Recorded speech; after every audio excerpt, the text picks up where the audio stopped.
हरे कृष्णा सभी को। आशा करती हूँ आप सभी बहुत अच्छे होंगे। श्रीमद् भगवद गीता ज्ञान के प्रथम अध्याय का महात्म्य प्रारंभ। एक समय पार्वती जी ने पूछा, हे महादेव जी, किस ज्ञान के बल से आपको संसार के लोग शिव कर कर पूजते हैं? मृगछाला ओढ़े, अंगों में शमशानों के विभूति लगाए, गले में सर्प और मुंडों की माला पहन रहे हो।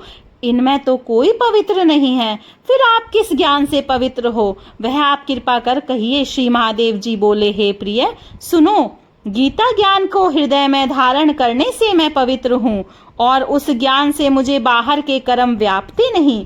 तब पार्वती ने कहा, हे भगवान, जिस गीता ज्ञान की आप ऐसी स्तुति करते हैं, उनके श्रवण करने से कोई कृतार्थ भी हुआ है? तब महादेव जी ने कहा, इस ज्ञान को सुनकर बहुत जीव कृतार्थ हुए और आगे भी होंगे। मैं तुमको एक पुरातन कथा कहता हूँ, तुम श्रवण करो। एक समय पाताल लोक में शेषनाग की सैया पर श्री नारायण जी नैन मूंद कर अपने आनंद मगन बैठे थे।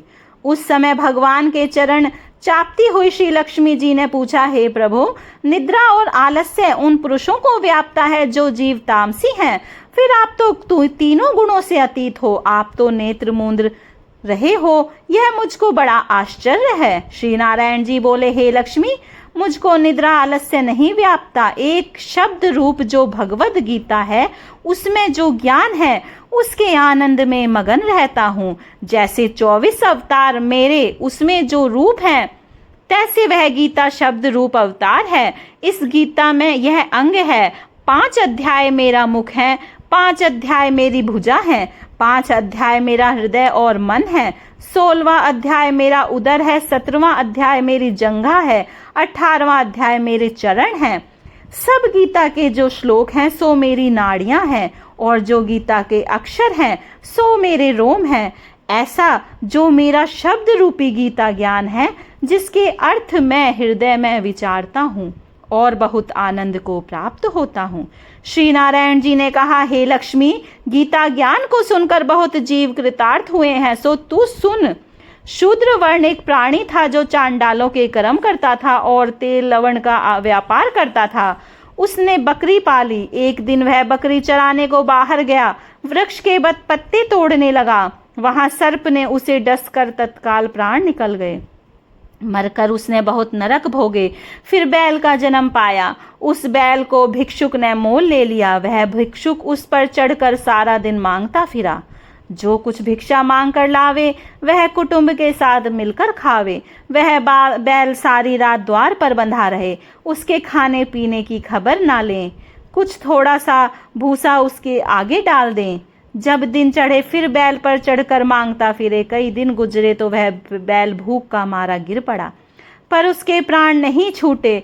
नगर के लोग देखा करें, कोई तीर्थ का फल दे, कोई व्रत का फल दे, पर उस बैल के प्राण नहीं छूटे। एक दिन एक गणिका आई। उसने मनुष्य से पूछा कि ये भीड़ कैसी है? तो उन्होंने कहा, इसके प्राण जाते नहीं, उनके पुण्यों का अनेक फल हम दे रहे हैं तो भी इसकी मुक्ति नहीं होती। तब गणिका ने कहा, मैंने जो किया है तिसका फल बैल के निमित्त दिया। इतना कहते ही बैल की मुक्ति हुई। तब बैल ने एक ब्राह्मण के घर में जन्म लिया। पिता ने उसका नाम सुशर्मा रखा। जब बड़ा हुआ तो माता पिता ने इसको पढ़ाया। तब इसको पिछले जन्म की सुध रही थी। इसने एक दिन मन में विचार किया, जिस गणिका ने बैल की योनि से छुड़ाया था, उसके दर्शन करूं। विप्र चलता चलता गणिका के घर गया और कहा, तू मुझे पहचानती है? गणिका ने कहा, मैं नहीं पहचानती। तू कौन है? मेरी तेरी क्या पहचान है? तू विप्र, मैं वैश्या। तब विप्र ने कहा, मैं वही बैल हूँ जिसको तुमने अपना पुण्य दिया था। तब मैं बैल की योनि से छूटा था। अब मैंने विप्र के घर जन्म लिया है। तू अपना वह पुण्य बता। गणिका ने कहा, मैंने अपने जाने कोई पुण्य नहीं किया, पर मेरे घर एक तोता है, वह कुछ पढ़ता है, मैं उसके वाक्य सुनती हूँ। उस पुण्य का फल मैंने तेरे निमित्त दिया था। तब विप्र ने तोते से पूछा कि तू सवेरे क्या पढ़ता है? तोते ने कहा, मैं पिछले जन्म में विप्र का पुत्र था। पिता ने मुझे गीता के पहले अध्याय का पाठ सिखाया था। एक दिन मैंने गुरुजी से कहा, मुझको तुमने क्या पढ़ाया है? तब गुरु ने मुझे शाप दिया कि तू सुआ हो जा। तब मैं सुआ हुआ। एक दिन फंदक मुझे पकड़ कर ले गया। एक विप्र ने मुझे मोल लिया। वह विप्र भी अपने पुत्र को गीता का पाठ सिखाता था। मैंने भी वह पाठ सीख लिया। एक दिन विप्र के घर चोर पड़े, उनको धन प्राप्त ना हुआ तो पिंजरा उठा ले गए। उन चोरों की यह गणिका मित्र थी। मुझे इसके पास ले आए, सो मैं नित्य गीता के पहले अध्याय का पाठ करता हूँ। यह सुनती है, पर इस गणिका की समझ में नहीं आता। जो मैं पढ़ता हूँ वही पुण्य तेरे निमित्त दिया था। सो हे लक्ष्मी, गणिका ने भी भले काम ग्रहण किए। नित्य प्रति स्नान करे और गीता के प्रथम अध्याय का पाठ करे। इससे उसकी मुक्ति हुई। श्री नारायण ने कहा, लक्ष्मी, जो कोई अनजान कर भी गीता का पाठ करे या श्रवण करे, उसको भी मुक्ति मिलेगी। इति श्री कथा समाप्तम। राधे राधे।